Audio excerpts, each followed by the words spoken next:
Vous êtes en compagnie de Radio Taïwan International.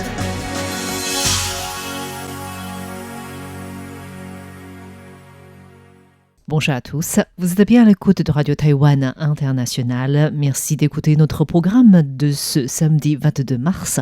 Tout de suite, le courrier des auditeurs.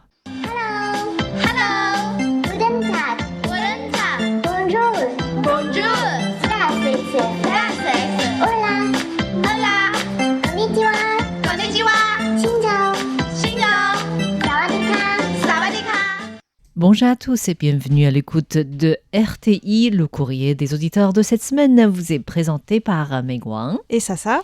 Alors aujourd'hui, nous allons surtout vous indiquer les nouvelles fréquences d'été. L'été arrive.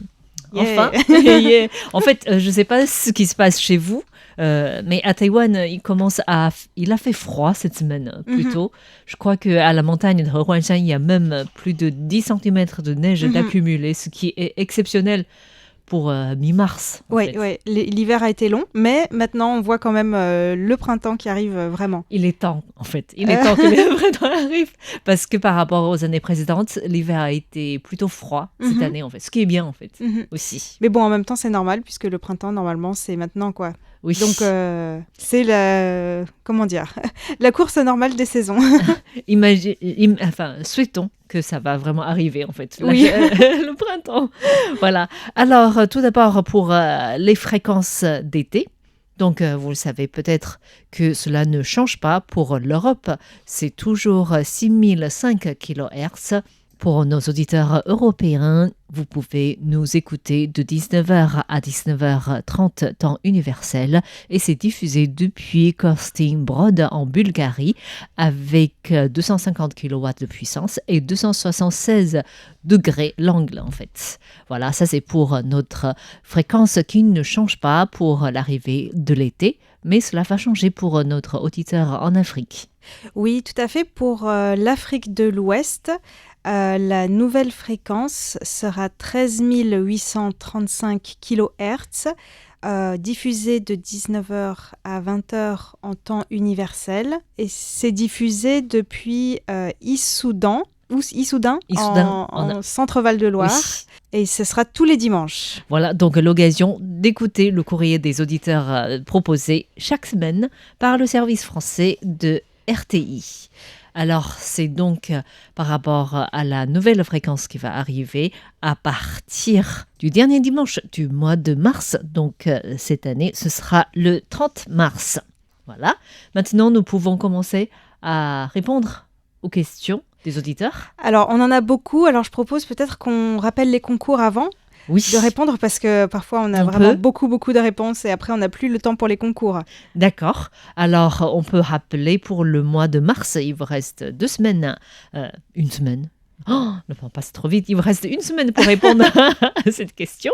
On vous invite à nous citer l'un des câbles sous-marins qui ont été endommagés depuis le début de l'année. En fait, il y en a plusieurs, 3 plus précisément, depuis le début de l'année.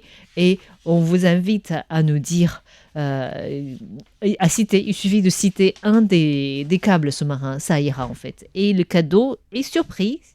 Voilà. Ce sera une surprise, voilà. C'est une surprise, voilà. Alors, quant au concours trimestriel janvier, février, mars, on a déjà eu pas mal de réponses, mais vous pouvez encore tenter votre chance, d'autant plus que c'est vraiment une question, je dirais, facile, puisque c'est tout simplement de nous dire quelles sont les 3 actualités qui se sont déroulées à Taïwan en 2024, qui vous ont le plus marqué, et nous dire pourquoi. Et donc pour cela, il y aura un tirage au sort, bien sûr, et 3 magnifiques carnets de notes à gagner. Oui, alors, se sont déroulés à Taïwan ou concernant Taïwan aussi, c'est possible. Donc ça peut se dérouler à l'étranger, mais Taïwan reste un acteur principal concerné, en fait. Du coup, pour nous aussi, c'est intéressant de voir un petit peu qu'est-ce qui vous a marqué dans le monde entier. Tout à fait. Alors maintenant, j'ai le droit de commencer à répondre aux questions des auditeurs. Si tu veux. Vas-y, je vois que tu es très impatiente. Non. Alors, nous avons plusieurs questions cette semaine, avec notamment une question de Christian Guibardo sur le don de sang. parce qu'il a vu une vidéo sur le don de sang à Taïwan, mais en fait, c'est vrai que pendant plusieurs semaines, nous avons aussi parlé dans nos actualités concernant le manque de sang, avec une réserve relativement basse à Taïwan. Et du coup, Christian Guevara souhaite savoir quelles sont les conditions pour le don de sang à Taïwan et qui peut donner, les Taïwanais et les étrangers, âge ou sexe. Alors, tout d'abord, est-ce que tu sais si tu peux donner du sang à Taïwan ?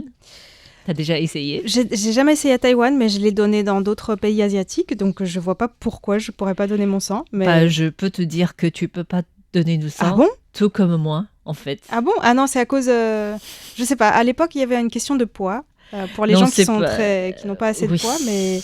Oui, en fait, c'est quelque chose de relativement... Nouvelle dans le sens où ça date que depuis 10 ans environ, parce qu'avant, je pouvais vraiment donner le sang. C'est pour des personnes qui ont vécu ou voyagé en Europe pendant plus de 5 ans, après les années 1980, ne peuvent pas donner de sang. Ah ouais ? Voilà. Et pourquoi ? Pourquoi ? Parce que c'était une époque où l'Europe était touchée par la vache folle. Voilà, et du coup, ça comprend aussi pour l'Angleterre, en fait. Donc, pour l'Angleterre, c'est entre 1980 et 1996, ces personnes qui ont vécu plus de 3 mois, en fait, en Angleterre. Et pour l'Europe, c'est après 1980 pour 5 ans, en fait. Donc, ça reste dans le sang toute la vie ou si on a... Apparemment, en fait, c'est arrivé, je crois que c'est il y a une dizaine d'années de cela, il y a eu un cas d'une personne qui a eu les symptômes bien après avoir vécu en Europe, en fait. Et du coup, les autorités ont décidé d'être plus prudents, ce qui fait que les personnes qui ont vécu en Europe pendant cette période ne peuvent pas donner de sang, en fait. Donc, je comprends mieux aussi pourquoi il n'y a pas assez de donneurs de sang à Taïwan, parce qu'il y a quand même beaucoup de Taïwanais qui ont voyagé. Non, je sais pas. Non, pendant 5 ans, pendant plus de 5 ans quand même. Donc, okay. Du coup, ça reste limité, mais on est tous les deux concernés, malheureusement. Ouais. Et sinon, de manière générale, les Taïwanais en bonne situation de santé peuvent donner du sang lorsqu'ils sont âgés entre 17 ans et 65 ans. Et pour les personnes qui n'ont pas encore 17 ans, il faut avoir une autorisation de ses parents, en fait. Voilà. Et pour les plus de 65 ans, on peut également donner le sang avec une autorisation de médecin. D'accord. Pour le poids, en fait, je crois que le poids est plus strict à Taïwan qu'en Europe. Ah oui. Parce que les femmes doivent avoir 45 kilos et les hommes 50 kilos peuvent donner du poids. En fait, plus strict ou plus large, en fait, plus souple, parce que j'ai l'impression en Europe, c'est plus lourd que 45 kilos pour les femmes. Voilà. Et sinon, pour chaque don de sang, c'est 250 millilitres. Et pour les plus de 60 kilos, on peut faire 500 millilitres à la fois. Et il faut avoir un intervalle de 2 mois pour les personnes qui font des dons de 250 millilitres et un intervalle de 3 mois pour ceux qui donnent 500 millilitres.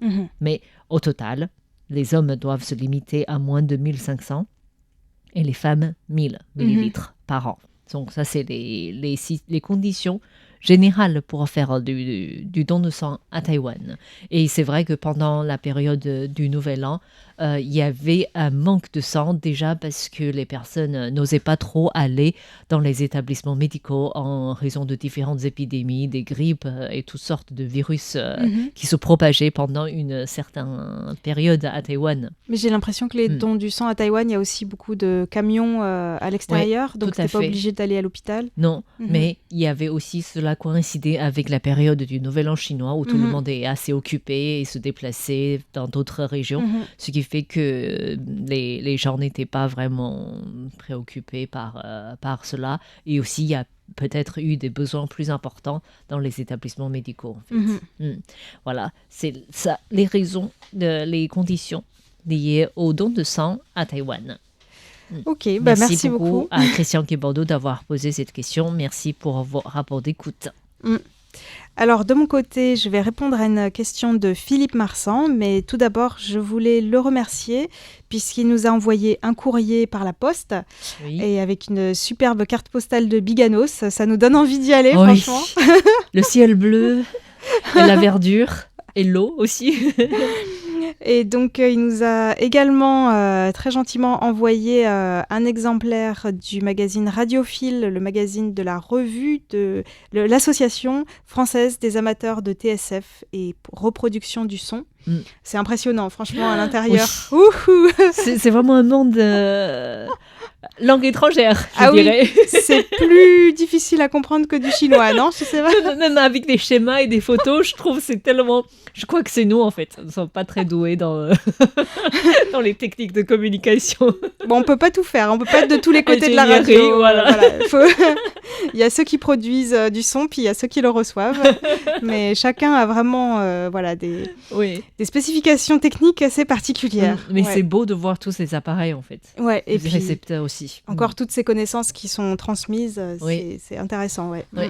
Voilà, merci beaucoup. Et Philippe Marsan avait aussi une question, c'est ça? Oui, alors il a posé une question concernant Chiang Kai-shek, le généralissime Chiang Kai-shek qui a quitté la Chine continentale pour s'installer à Formose et afin de fuir, comme il dit, la révolution communiste dirigée par Mao Zedong. Et donc sa question, c'était... Est-ce que Chiang Kai-shek, qui dirigeait Taïwan, a mené à l'époque une politique démocratique ou bien a-t-il imposé un régime autoritaire? Et selon la réponse, depuis combien de temps Taïwan bénéficie d'un système démocratique et parlementaire? Waouh. De vastes questions. De vastes questions. C'est sûr que Chiang Kai-shek n'est pas connu à Taïwan comme quelqu'un qui a... bâti la démocratisation du pays. Voilà, c'est un peu... Non, il a contribué pour que les gens fassent la démocratisation, en fait. Plutôt ça. Mais en tout cas, si vous vous intéressez à la période de Chiang Kai-shek, je vous conseille de suivre la série de décryptage que j'ai fait récemment. Enfin, c'est avec en Alex. cours. Voilà, avec Alex Desmules, qui était notre ancien stagiaire, mais qui a écrit aussi un mémoire sur le projet de Chiang Kai-shek de reconquérir la Chine à partir de Taïwan. Et vraiment, c'est très intéressant parce qu'il parle aussi des aspects, différents aspects du régime. On a aussi une autre stagiaire, je crois il y a Suzanne, mais aussi Deli Kitayaso encore avant, qui avait fait toute une série sur la terreur blanche. Oui. Donc rien que le nom de la série, voilà, on peut savoir que Chiang Kai-shek n'était pas vraiment très démocrate. Non. Mais quand même, je vais donner quelques nuances après, surprenantes peut-être pour toi, mais voilà. Alors, je vais commencer quand même depuis le début. Donc, depuis combien de temps Taïwan bénéficie d'un système démocratique et parlementaire? Donc, pour ce qui concerne la démocratie, c'était une question qu'on avait discutée avec Alex Desmules. Donc, notamment, est-ce que l'objectif de Chiang Kai-shek de reconquérir la Chine à partir de Taïwan, c'était juste un écran de fumée pour maintenir son régime autocratique, ou est-ce que c'était un véritable objectif? Et en fait, il y a, en fonction des chercheurs, il y a des avis différents. D'accord. Mais lui, il est plutôt d'avis que c'était un vrai objectif. Et en discutant à ce sujet-là, en fait, il a aussi comparé Taïwan à la Corée du Sud, qui étaient deux régimes autoritaires à l'époque. Et en fait, c'est assez intéressant. Je n'avais jamais pensé à ça sous cet angle, mais... par exemple, en Corée du Sud, il y a eu plusieurs dictateurs, mais ils ont vraiment fait des constitutions autocratiques. Or, à Taïwan, en fait, la constitution de la République de Chine, qui a été influencée par la pensée de Sun Yat-sen, donc considéré comme le père de la République de Chine, sa vision à lui était plutôt démocratique, en fait, avec la séparation des pouvoirs, etc. Donc, il est décédé en 1925, Sun Yat-sen, mais les principes démocratiques sont restés dans la constitution de la République de Chine.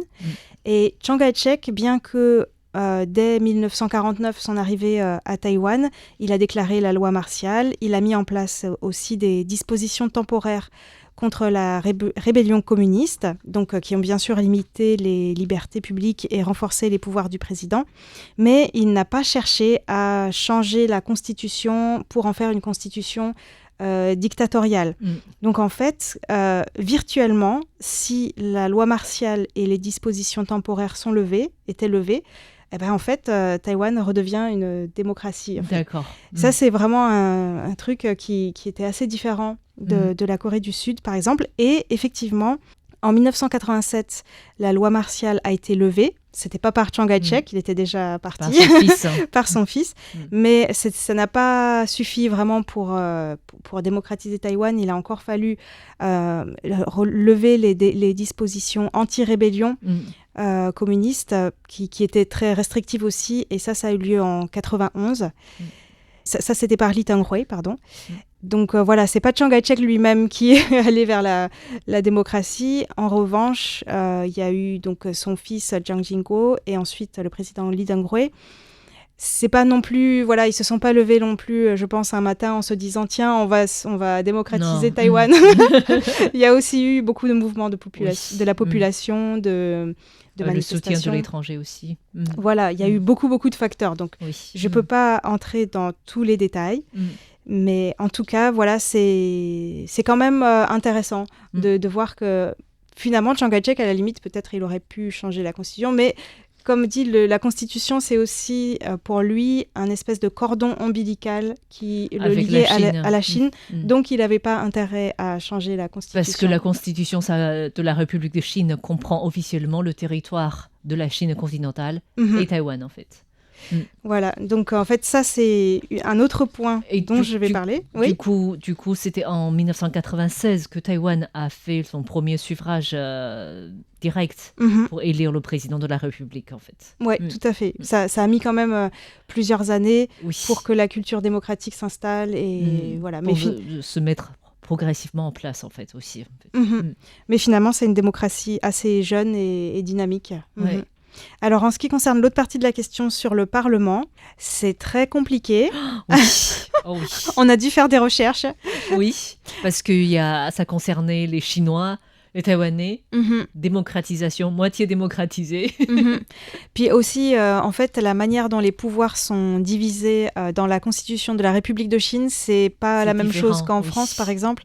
Donc, il y avait bien sûr le yuan exécutif, qui est le gouvernement, le yuan des examens, mais ensuite, il y avait 3 autres branches, yuan législatif, yuan judiciaire et yuan de contrôle. Voilà, sauf le yuan législatif est composé de plusieurs organismes, avec notamment le Parlement tel qu'on le dit aujourd'hui et aussi l'Assemblée nationale. Et l'Assemblée nationale, les membres étaient chargés d'élire le président et vice-président de la République, et le Parlement était normalement confié par l'Assemblée nationale pour élaborer des lois, voilà, selon l'organisation de l'époque. Tout à fait. Oui. Et donc, ça a été fondé en Chine et quand il y a eu le repli à Taïwan en 1949, les députés sont venus à Taïwan aussi. Et il devait y avoir des élections en 1951, mais elles n'ont pas pu avoir lieu parce que en fait, selon la Constitution, les Chinois qui étaient en Chine devaient également voter et ils ne pouvaient pas. Oui. Donc à l'époque, c'était assez extraordinaire. Les députés sont restés en poste, normalement jusqu'à ce que des élections soient possibles en Chine. Mais bon, au bout de quelques dizaines d'années, voilà. On a vu que c'était pas possible de faire les élections en Chine, puisque l'objectif de Chiang Kai-shek de reconquérir le continent est tombé à l'eau, on va dire ça comme ça. Oui. Et donc, petit à petit, ces personnes sont devenues très très vieilles. Oui. Et du coup, le fait qu'ils restent en fonction, c'est devenu l'une des principales contestations des groupes civils qui proclamaient la démocratisation du pays, en fait. Je crois que Frank Xie, l'ancien représentant taïwanais au Japon, et l'ancien premier ministre, qui était élu, en fait, à l'époque, avait essayé de faire compter, donc vraiment de calculs mathématiques par des personnes qui occupaient, qui dominaient toujours l'Assemblée nationale.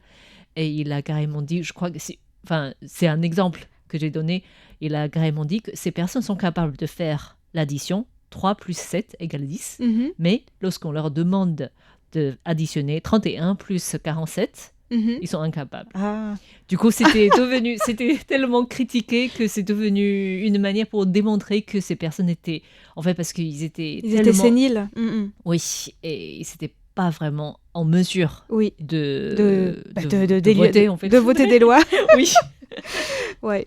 Et donc, tout ça, c'est un peu délité. Et ça a pris fin, je crois, en 91, c'est ça? Il y a eu... Oui, en 91 et puis en 92, il y a eu des élections des députés Mhm. Pour le yuan législatif, pour le yuan législatif. puisque en fait, après, l'Assemblée nationale a finalement été supprimée Gelé, en fait. quelques années plus tard. Donc aujourd'hui, Gelé, oui. il n'y a plus que le yuan législatif. Mhm. qui sont en fonction et donc on est 11e député en fait élu depuis 91. 11e mandat. 11e mandat, mhm, voilà, pardon, ouais. le 11e mandat déjà Ouais. actuellement Ok. élu. Ce sont des députés élus en 2022 en fait. Mhm, mhm. Voilà, bon, c'était une question très intéressante Oui. et sur la deuxième partie très compliquée. Mais je pense que Tout à vous fait. avez découvert des choses sur Oui. Taïwan. Oui, c'est vrai parce que pour l'époque, à l'époque de la démocratisation, ça faisait plus un scandale en fait parce Mhm. que les membres étaient là, ils étaient, oui, mais en tout cas, tout cela fait partie du passé, heureusement. Mhm. Mm. Mais en tout cas, merci beaucoup à Philippe Marsan pour Oui, sa on n'a question. pas un parlement qui fonctionne 100% à merveille. Ah, mais je crois que Taïwan Ça n'est pas ex- le seul pays. Non, mais- je crois que ça n'existe pas vraiment en fait, mais en tout cas, on progresse. Voilà, je pense, comme tu disais, on est un pays jeune en démocratie et on peut se permettre de faire des différents essais en fait et d'avancer dans le bon sens en fait, vers la bonne direction. Mhm. Voilà. Donc, merci beaucoup à Philippe Marsan. Oui. Et maintenant, nous allons répondre à une question de Jacques Augustin qui avait écouté une émission Retour à la source consacrée à l'exportation des fleurs d'une fleur originaire d'Amérique. Et du coup, il souhaite savoir si le marché des fleurs rapporte beaucoup à Taïwan et est-ce qu'on exporte des fleurs ou des plantes vers l'Europe. Ça, c'est une excellente question parce que, effectivement, l'horticulture représente une économie importante dans le grand secteur agricole. Mhm. C'est le 3e produit exporté, en fait. Notamment Mais- les orchidées, non, peut-être? Notamment les orchidées, mais c'est vrai que l'Europe n'a jamais été un cible, Ah, un marché principal. c'est trop loin, peut-être, non? C'est trop Et puis loin. il y a la Il y a- concurrence de la Guadeloupe ou Martinique, ou peut-être. Il y a non? aussi Je sais pas. un pays très fort Mhm. en horticulture en Europe, c'est les Pays-Bas. Ah, mais Et- il y a des orchidées aussi aux Pays-Bas, non? Oh, si. Ah ouais? Si, oui. Et c'est pendant, je crois, c'est dans les années 90 et début 2000, on était les deux concurrents en fait dans l'exportation des orchidées. Ok. Et c'est vrai que pour le marché européen, c'est plus intéressant. Oui, c'est plus près. C'est plus près. Il y a aussi la Turquie en fait qui a commencé Ah oui. à faire l'exportation des fleurs en fait vers l'Europe. Mm. En tout cas, l'horticulture est quelque chose qui se développe à Taïwan. En fait, si on parle du nombre d'hectares de terrain en fait réservés à la culture des fleurs, à partir de 1672 hectares en 81, on a atteint plus de 14 000 Oh. hectares. Donc ça a été multiplié par 8 en 40 ans en fait.